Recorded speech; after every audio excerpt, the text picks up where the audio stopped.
Hello everybody, it's Mucker671 here. Gosh, it's been a while, over 2 years, 2.5 years probably since I've posted a free fishing, parking and good access video.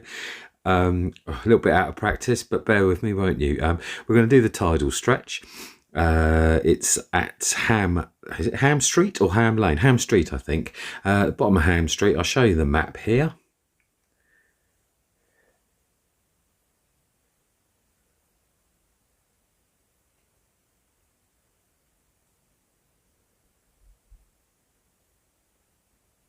There you go, that's where it is. You got the postcode and that there. You can see a bit of parking on the left here. I think this is paid maybe, but I've not seen any meters, and I'll show you in a bit on a website, Park. I can't remember what it's called, but it's the main parking website, and I get the information off of the UK government website as well for the parking here. You'll see some pictures of that in a bit. There's free parking 24 hours for people with blue badge, that type of thing.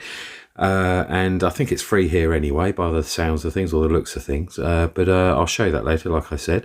And here's the entrance to the car park. It's a big car park, 60 something spaces, I think, something like that, maybe 80. It's very, very, very prone to flooding. Like, I mean, you know, really flooding badly. So just be aware of that. I'll give you a few more details on the flooding side of things a bit later on, because it's really serious, you know. I might also give you the details now. By the way, this is 2.7 meters, I think, but the height restriction on this. But it was open when I walked in, and in the afternoon it was closed. So yeah, you'll see the parking photos coming up in a bit, with you know, all the information for that type of thing as well. So, but yeah, the flooding side of things, it is absolutely crazy. It goes right up the road to where up to the sort of bay parking, you know, just before you pull in.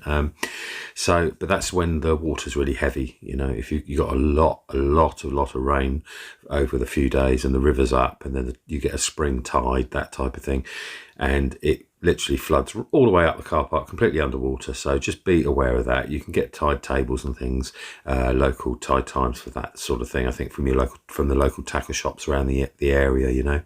And this is the sort of thing here, Ham Street here. It says it's 2.73 meters, and a few other bits to read there. If you go on the website, you can click on it. But this is what I get up to normally. I've got loads and loads of videos of free fishing, parking and good access in my playlist. I've also been dabbling in belly boat fishing. I went out 7 miles to sea, did some nice fishing outside of a lighthouse, just beside a lighthouse. Lots of harbour fishing, bass fishing, that type of thing. And if you see in the front there, just in front of you, there's a slipway. We'll do the slipway at the end. It's a really good swim, so we'll go into detail on that one later. But what I'm going to do is I'll take you up the river. This is the sort of thing you'll be expecting to see. The access to the water, because it's a tidal stretch, it comes up and down so many meters. I mean, you need to bring the longest handle you can get, so an extension handle on your landing net, or else you just will not be able to fish here at low tide at all. So you've got Ilpile Island in front of you. That's the sort of back edge of it there. It's heavy tackle you need, braided line really, because it's thinner.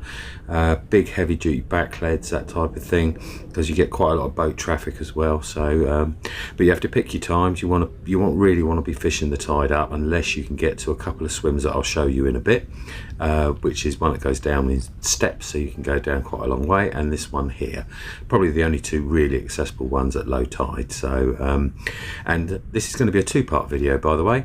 I'm going to go downstream from me just there in a bit, but I'll have to make that a second part, because otherwise the video would be too long. So here we go. We're going to take you up the river. If you can see the brick banks there on the right hand side, they're very steep, and there's just breaks in them sometimes where they've fallen in the water a bit, and you get these little gaps. Well, they can be quite helpful, those gaps, even if it's only a couple of foot down.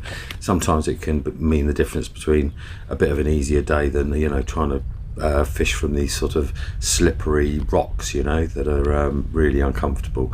But we'll get to some more swims, and I'll take you up the river, and I'll put a bit of music on like I used to do, and just fill you in with a few like sort of bits of writing coming up, you know, telling you bits and pieces. But keep your eyes open on the broken brick sections, you'll see where they are, because if I sat here explaining them all, I'd be just repeating myself. So this is a really good one. I mean, that helps a lot. For instance, that's quite a big broken brick section, but some of them are not quite as deep as that, you know, but it still helps. All species are available here, barbel, chub, roach, bream, dace, you know, it's all here. This is really one of the best swims for this little part. Fishing in the lee of the island there's a nice bar that's sort of very, very shallow, and then it sort of deepens out to where the arrow is now. Lovely smooth bar. You get the carp and barbel and chub out there, but you get the bream as well. But you get bream under your feet, lots of big bream. All the fish are bigger here, you know. They like the saline water, so they tend to enjoy that, and they grow big and slowly, you know. So these are the steps. This is probably the easiest access swim of the whole area, well, this part anyway.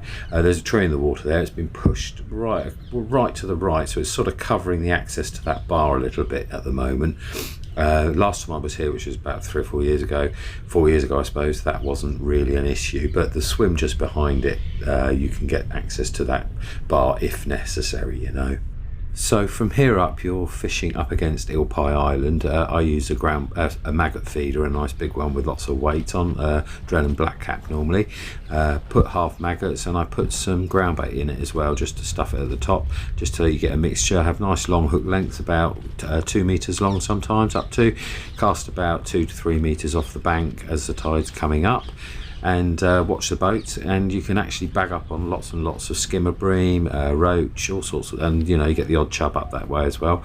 Also the bream under your feet all the way along this stretch as well. So that all of this info, it's all the same all the way up to the end of this video. Basically it you know, it fishes pretty much the same all the way. You can catch barbel along this extra bit here, this little stretch here, just casting in the middle when it's not flooded like this. They're few and far between, the barbel nowadays, as with the carp, you know. You can have good days occasionally, but they're a little bit scarce now. But if you do get a bite, normally they're clonkers, you know. So what I'll do is I'll put a bit of music on, and I'll speak to you at the end about the first swim near the car park there, and give you a bit more information, and we'll go from there. So I hope you enjoy.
So this is actually the furthest I've ever been up this stretch. I normally only fish a couple of swims up, you know, a bit of a walk for me and stuff, but the river looks a bit scary. It's really in flood at the moment, so it looks a lot better when there's a little bit less rainwater on the river, you know, in the river. Makes quite a bit of difference, and obviously summer as well, you know, you get the nice flowers and the greenery and that side of things. But, you know, I thought I'd show you this stretch. There's one more bit I want to show you at the end here. I would definitely say trotting with hemp and tears is your best bet for the biggest stamp of silverfish, you know. That's a real big tip, that. So, saving the best till last, this is the swim nearest the car park, and it's got two lovely slipways here. You do have to be a bit sort of clever when you're feeder fishing from here, because the tide goes down a long way and comes up a long way, so you end up fishing from the bottom, for instance, and then by the time you finish fishing, the tide's up a lot and you're actually moving your position, you know, on the bank. So what you need to do is take a far distance marker and just sort of estimate where you're casting, you know, as the tide goes, because the swim you want to keep still, obviously, where you're feeding, you want to put it in the same place. But great access off here.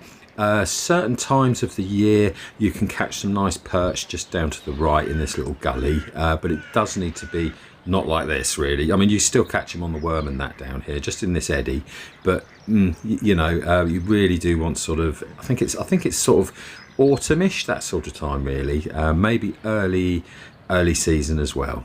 The next video that I'll be posting, if I don't go out on my belly boat before then, will be downstream here. So this downstream section from where we are now, same parking area here, free parking. It's a, you know, half decent walk, half decent swims, but there's another section just a little way along. I'll be doing that in my, probably, what's that be, the third or fourth of the Tidal Thames coming up, I suppose, third or fourth video. Yeah, so if you enjoyed it, don't forget to hit the like button, the subscribe, the notification bell. It's free to subscribe. Just got to sign in with your Google account, and it's just like adding me to your favourites, that's all. What else? I think that's it.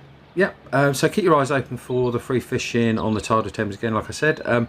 That'll be happening, I reckon, in the next week or so, I suppose, after this post. So it takes a long time to edit, so but we'll see what we can do on that one. If you've got any questions, ask in the comments. Absolute pleasure answering all your questions anytime. So I hope you enjoyed it.